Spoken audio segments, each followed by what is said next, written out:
Diqqat, xushxabar. O'zbekistonda 1 aprel sanasidan boshlab elektr energiyasi, svet va tabiiy gazning narxi oshmaydi. Prezident qarori. Tezda barcha O'zbekiston fuqarolari xabardor bo'ling. Assalomu alaykum. Tezkor yangiliklardan birinchilardan bo'lib xabardor bo'lishni istasangiz, video rolik ostiga like bosib, kanalimizga obuna bo'lishni unutmang.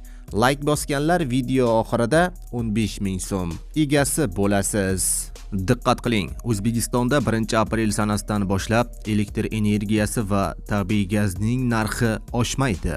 Prezident Shavkat Mirziyoyev hukumatga elektr energiyasi va gaz tariflarining oshirilishini 1 oyga kechiktirish bo'yicha topshiriq berdi.